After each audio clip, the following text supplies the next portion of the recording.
मेरे पास मेरे जीवन में कौन कौन सी चीजें नहीं है, इनके अभाव में जीने से तो बेहतर है जो जो चीजें मुझे मिली हुई है उनके प्रभाव में जिया जाए। यस डियर फ्रेंड्स, इंसान अक्सर मुझे सक्सेस पाना है, मुझे ये पाना है, मुझे लाइफ में ये पाना है, बहुत बड़ा अचीव करना है, इन सब चीजों में कंटिन्यूसली पाना है, इस दौड़ में इतना तेजी से भागता है कि वो पाना तो एक साइड में रह जाता है, लेकिन वो इंसान अक्सर चिंता, गुस्सा, भय कि मिलेगा कि नहीं मिलेगा, क्या होगा, इन सब चीजों का शिकार बनकर रह जाता है। नमस्कार, मैं जिज्ञासा पटेल एंड आज आप सभी का स्वागत है। आज बात करेंगे कुछ ऐसे टॉपिक पर, चलो एक एग्जाम्पल से उसे समझने की कोशिश करते हैं। आप घर के बारे में सोचो घर कितना बड़ा होता है, लेकिन उस घर में प्रवेश करने का दरवाजा उस घर की कंपेयर में छोटा होता है। अगर उस दरवाजे को बंद करना है सेफ्टी के लिए, तो उस पर लगने वाला जो हैंडल होता है वो उस घर की कंपेयर में, दरवाजे की कंपेयर में और भी छोटा होता है। और ज्यादा अगर सेफ्टी रखनी है तो हम लॉक लगाते हैं, वो लॉक तो और भी ज्यादा छोटा होता है। लेकिन उस पूरे घर को खोलने के लिए, उसमें प्रवेश करने के लिए उस लॉक को खोलना जरूरी है, और उस लॉक को खोलने की जो चाबी रहती है ना, वो उनसे भी छोटी है। सो आज जिस टॉपिक पर बात कर रहे हैं ना, वो जिंदगी में जो पाना है, मतलब सक्सेस की मास्टर की है, and that is gratitude. Yes dear friends, gratitude is the master key for all over the life. आप चाहे कोई भी चीज ले लो और कहीं पे भी आपको सफलता पानी है, आप उन चीजों में ग्रेटिट्यूड एक्सप्रेस करना सीख जाओ, आपकी लाइफ का वो एरिया अपने आप बदल जाएगा। एक्चुअली होता क्या है पता है, हम सभी का जीवन जीने का एक तरीका होता है। हम सभी लोग एक पैटर्न से जिंदगी को जीते हैं। जो भी परिस्थितियां होती रहती है, जो लोग हमें मिलते हैं, वो सभी चीजों को देखने का हमारा अपना एक नजरिया होता है, और वो नजरिया बचपन से डेवलप्ड होता है। हर किसी का अलग अलग होता है, एंड वो हमारी लाइफ के पास्ट के जो एक्सपीरियंस हुए हैं, उस एक्सपीरियंस के बेस्ड पे होता है। यानी कि कोई भी इंसान आपके सामने खड़ा है, कोई भी घटना को आप गेस कर लीजिए, अभी उस घटना को आप कौन से नजरिए से देख रहे हो, वो आपका अपना है, और वो नजरिया ही सारी चीजों का खेल है। मतलब उनमें से आपको अच्छाइयाँ दिखेगी, बुराइयाँ दिखेगी, वो सभी उन्हीं के ऊपर डिपेंड करता है। लेकिन अगर आप ग्रेटिट्यूड को एक्सप्रेस करना सीख जाओगे और अपनी डेली लाइफ में उसे एक बहुत मजबूती की तरह जमा लोगे, तो आपका ये नजरिया शिफ्ट हो जाएगा और सारा जीवन बदल जाएगा। ये शिफ्टिंग ही एक खेल है, और इंसान वहीं पे गलती करते हैं। एक्चुअली आप सभी लोगों ने सुना होगा कि जब इंसान हैप्पी होता है, खुश होता है, तो अपनी माइंड में ऐसे हैप्पी केमिकल्स रिलीज करते हैं, और वो केमिकल्स हमारी बॉडी पर भी इफेक्ट करते हैं, यानी हेल्थ पर भी इफेक्ट करते हैं। और जब इंसान स्ट्रेस में होता है, नाराज होता है, दुखी होता है, तो एक अलग टाइप के केमिकल उनके माइंड से जनरेट होते हैं, और वो भी अपने अस्तित्व के ऊपर, अपने शरीर के ऊपर अपना इफेक्ट दिखाते हैं, एंड शरीर में प्रॉब्लम्स की शुरुआत हो जाती है। बट जब आप ग्रेटिट्यूड के स्टेट ऑफ माइंड में रहते हैं ना, तो आपका ब्रेन डिवाइन केमिकल्स को जनरेट करता है, इन यकीन मानिए, इनको अनुभव करके देखिए, आप अपने पूरे अस्तित्व को एक डिवाइन फ्लो में बहता हुआ महसूस करोगे। एक्चुअली होता है ये है कि जब ग्रेटिट्यूड के स्टेट ऑफ माइंड में रहते हैं ना, तो अपनी एनर्जी ऑटोमेटिकली अपलिफ्ट हो जाती है। एंड जब इंसान हायर एनर्जी में रहता है तो वो ऐसे हायर एनर्जी वाली चीज़ों को अट्रैक्ट करने लगता है, और जो जिंदगी में चाहिए होता है, जो पाना होता है, वो अपने आप आकर्षित होके आपके पास चला आता है। ये चीजें बताने में जितनी आसान है, बोलने में जितनी आसान है, सुनने में जितनी आसान है, एक्चुअल में उतनी है नहीं। क्यों?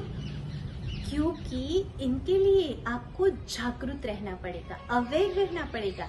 एंड मेजोरिटी लोगों को ना बेहोशी में जीने की आदत होती है, लेकिन अगर कोशिश करके भी ग्रेटिट्यूड को अपनी जिंदगी का हिस्सा बना लोगे तो आप प्रेजेंट में जीना सीख जाओगे, होश में जीना सीख जाओगे, जागना सीख जाओगे। सो ये मैं तो इसका कहती हूँ कि ये ना अपने माइंड का बहुत अच्छे से डिटॉक्सिफिकेशन कर देता है। बचपन से लेके आज तक हमने कितने सारे टॉक्सिन्स अपने भीतर भरे हैं। चाहे किसी ने हमें कुछ कह दिया, चाहे किसी ने हमारे साथ कुछ ऐसा बर्ताव कर लिया, चाहे हमारी कुछ एक्सपेक्टेशन होती थी किसी और के प्रति और उन्होंने वो पूरा ना किया, तो भी कितना सारा झमेला अंदर पड़ा हुआ है।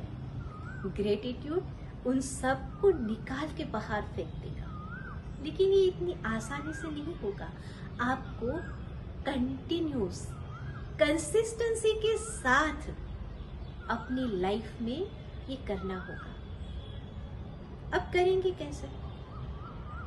चलो ये भी मैं बताऊंगी। आज मैं आपको ऐसी पावरफुल टेक्निक्स के बारे में भी बताऊंगी कि आप ग्रेटिट्यूड को अपनी जिंदगी का हिस्सा कैसे बना सकते हैं। और अगर इसमें आप कामयाब रहे तो ये 24 घंटे अपने आप में एक मेडिटेशन का स्टेट हो जाएगा।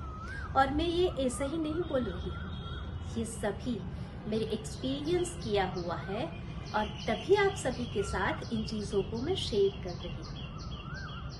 क्योंकि होता क्या है, अगर इंसान ग्रेटिट्यूड के जोन में नहीं रहता, हम अगर शुक्राना के भाव में नहीं रहते, तो कंप्लेन के जोन में यानी कि शिकायत के जोन में रहते हैं। अब शिकायत आई मतलब दुख ने, निराशा ने, क्रोध ने, ऐसे ही किसी नेगेटिव इमोशंस ने प्रवेश किया। सो ग्रेटिट्यूड है, अगर वो हट गया तो नेचर को खालीपन तो पसंद ही नहीं है, वो उनकी जगह पे कुछ और लाके खड़ा कर देगा। और वो और क्या होगा, वो तो आप पे ऊपर डिपेंड है।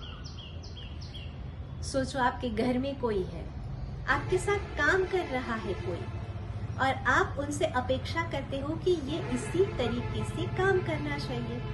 अब उस इंसान की भी एक पैटर्न बनी होती है, वो इंसान का भी एक नजरिया डेवलप हुआ होता है, वो उनके हिसाब से काम करेगा। लेकिन अगर हम वो सामने वाले में क्या अच्छाइयाँ है वो देखना सीख जाए, उन्होंने हमारे प्रति क्या क्या अच्छा किया है वो देखना सीख जाए और इसके लिए उनके प्रति ग्रेटिट्यूड एक्सप्रेस करने लगे, तो धीरे धीरे हमारे नजरिए में तो बदलाव आएगा ही आएगा, लेकिन उस इंसान के बिहेवियर में भी बदलाव आएगा, वो भी बदलेगा। क्योंकि हम सभी एनर्जी से तो एक दूसरे के साथ कनेक्टेड ही है ना। यूनिवर्स की ऊर्जा, ब्रह्मांड की ऊर्जा हम सभी को एक दूसरे के साथ जोड़े हुए रखती है। सोचो अगर मैंने मेरे किसी पहचान वाले या किसी भी इंसान के साथ बुरा बिहेव नहीं किया, लेकिन उनके लिए नेगेटिव सोचना चालू किया, तो वो इंसान मेरे साथ उस तरीके का बिहेव करने लगेगा। लेकिन उसी जगह पे अगर मैंने, भले ही उन्होंने गलती की, ये सोचना चालू किया कि ठीक है इस बार उन्होंने गलती की, लेकिन पिछले कई ऐसी चीजें हैं जहां पर उन्होंने मेरे साथ कुछ अच्छा भी बिहेव किया था, उन्होंने मेरे लिए कुछ अच्छा काम भी किया था, ऐसी जगहों पर मुझे सपोर्ट भी किया था। अगर वो चीज़ों को याद करने लगे और उन चीज़ों को लेकर सामने वाले को ग्रेटिट्यूड भेजने लगे, तो वो इंसान चमत्कारिक रूप से बदलेगा। लेकिन फिर भी मैं याद दिला दूं, ये चुटकियों में होने वाली चीज़ें नहीं है, ये समय मांगती है। आपको धैर्य रखना पड़ेगा और कंसिस्टेंसी के साथ इसे अपने जीवन का हिस्सा बनाना पड़ेगा। ये जानते हैं कि ग्रेटिट्यूड की प्रैक्टिस हम अपने रूटीन में कैसे लाएं, कैसे इसे हम अपने जीवन का हिस्सा बनाएं। सबसे पहला चीज, एवरी डे जब आपकी आंख खुलती है, सबसे पहले तो प्रेयर करना है, उस परम पिता परमात्मा को धन्यवाद देना है कि आज का दिन हमारे जीवन में है।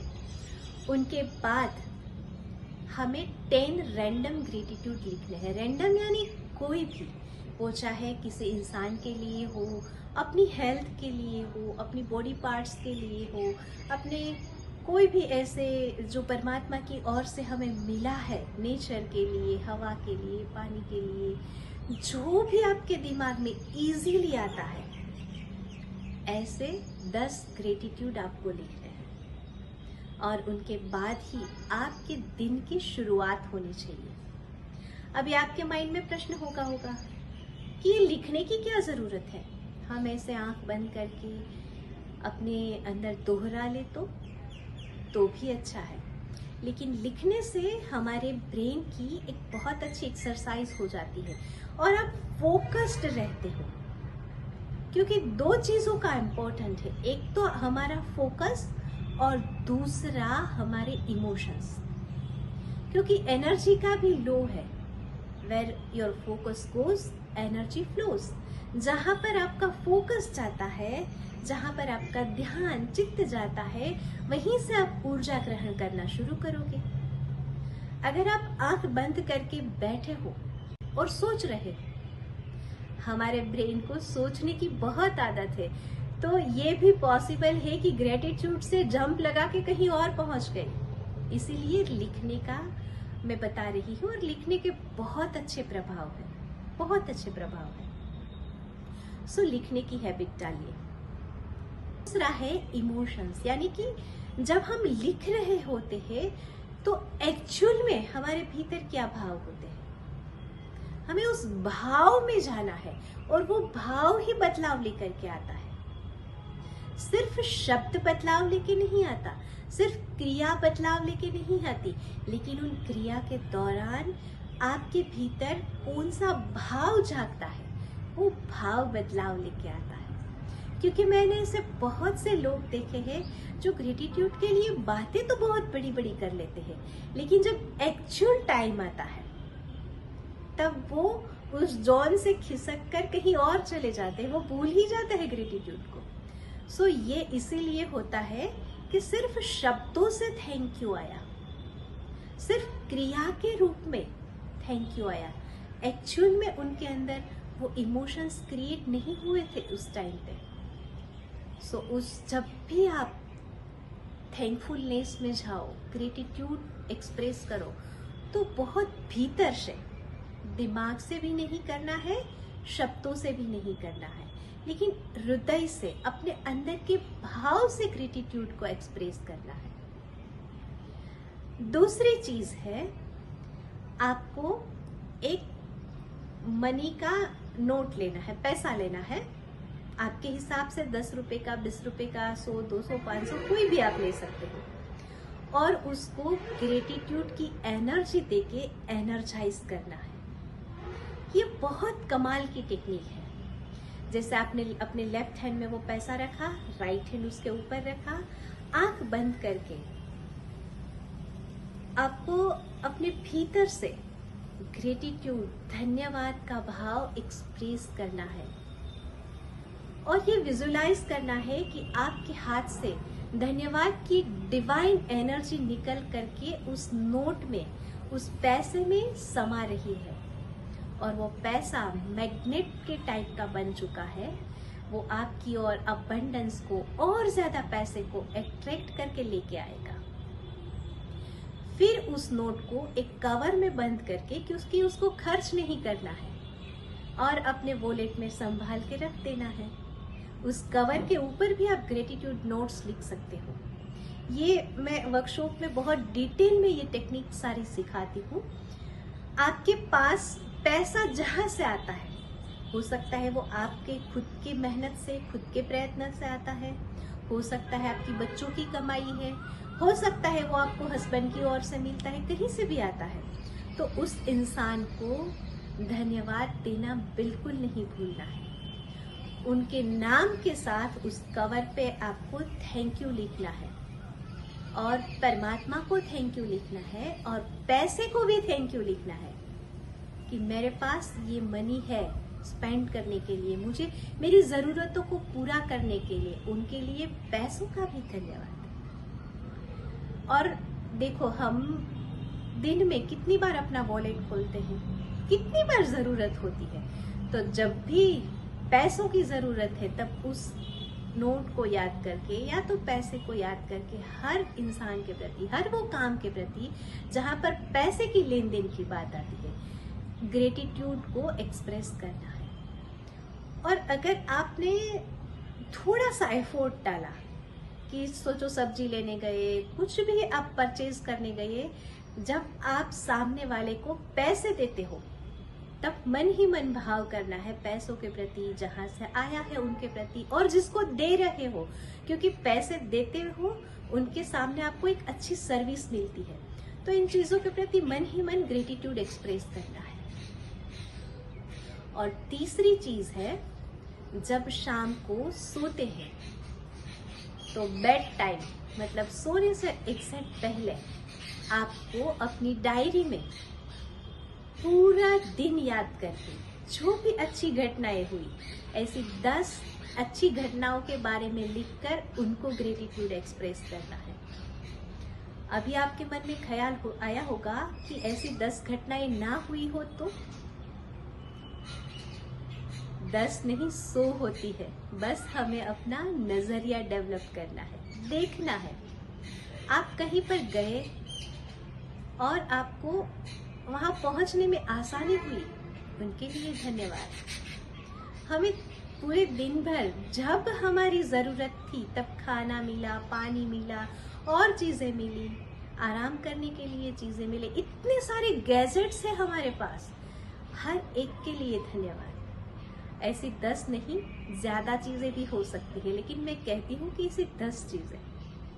और ग्रेटिट्यूड की ये डायरी, ये ग्रेटिट्यूड जर्नल आपको बिल्कुल अपने पिलो के पास रखनी है, क्योंकि सुबह जागते वक्त लिखना है और रात को सोते वक्त। बिकॉज मेजोरिटी लोगों का ये कंप्लेन होता है कि कोई आ गया, हमें समय नहीं मिला, भूल गए, लेकिन ये 2 टाइम ऐसे है कि वहां पर आपको कोई डिस्टर्ब नहीं करेगा, बस आपको मन बनाना है कि ये करना है। और इस चीज को अगर आपने 30 दिन तक फॉलो किया, मिरेकल रिजल्ट आपकी लाइफ में आपको देखने को मिलेंगे, बहुत मिरेकल। मेरे पास एक पार्टिसिपेंट्स आए थे वर्कशॉप में, और उसको नी पेन मतलब प्रॉब्लम था, वो कोई भी मेडिटेशन करने के लिए नीचे नहीं बैठते थे, चेयर पर भी बैठते थे। तो मैंने मजाक मजाक में उसको कह दिया कि उनके लिए आप ग्रेटिट्यूड एक्सप्रेस करो ना, और जमीन पर बैठना चालू करो। बोले कि मैं बैठ नहीं पाती। तो मैंने हंसते हंसते ये कहा कि देखो, पूरे बॉडी में 206 हड्डियां है, उसमें से 2-4 डैमेज है, बाकी की 200 ठीक ठाक है। उनके ऊपर अपना चित्त लेके जाओ, उनके ऊपर अपना फोकस लेके जाओ, और जो ठीक ठाक हड्डी उनको ग्रेटिट्यूड एक्सप्रेस करो। 3-3.5 महीनों के बाद उन्होंने मुझे बताया कि मेरे पेन में मुझे बहुत अच्छा महसूस हो रहा है, मतलब पहले जितना नहीं है, और मैंने थोड़ा थोड़ा नीचे बैठना चालू किया है विदाउट मेडिसिन। तो बहुत मिरेकल रिजल्ट है। आपको अपनी समस्याओं के लिए भी धन्यवाद देना है। वो समस्या जीवन में आई, मुझे बहुत कुछ सिखा के गई। आज मैं जो हूँ वो शायद जिंदगी में जो प्रॉब्लम्स आए, उस प्रॉब्लम से मैंने कुछ सीखा, अपने आप को डेवलप किया, और उन्हीं का नतीजा। तो जीवन में आने वाले प्रॉब्लम्स के लिए भी धन्यवाद।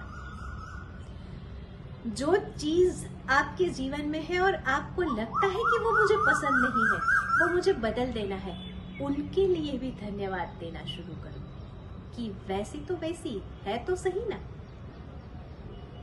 सो इस तरीके से सिर्फ हमें अपना नजरिया, अपना फोकस चेंज करना है। अगर उतना करने में हम कामयाब रहे तो मिरेकल रिजल्ट आना शुरू हो जाएगा। एंड फिर से एक बार मैं आपको याद दिला दूं, नॉलेज से कुछ नहीं होता, सुनने से कुछ नहीं होता। जब इन चीजों को आप प्रैक्टिस में लाओगे, और मैं सिर्फ 30 दिन कह रही हूँ कि 30 दिन आप इनको चाहे मर्जी हो ना मर्जी हो, वक्त निकालना पड़े, अच्छा लगे ना लगे, सोचना पड़े, कुछ भी हो, करो। अगर आप टिके रहोगे, धीरे धीरे आपका फोकस डेवलप होगा, धीरे धीरे आपके इमोशंस, आपका भाव उस तरीके का जागेगा, और एक दिन होगा जब आप अपने आप को बिल्कुल बदला हुआ महसूस करोगे।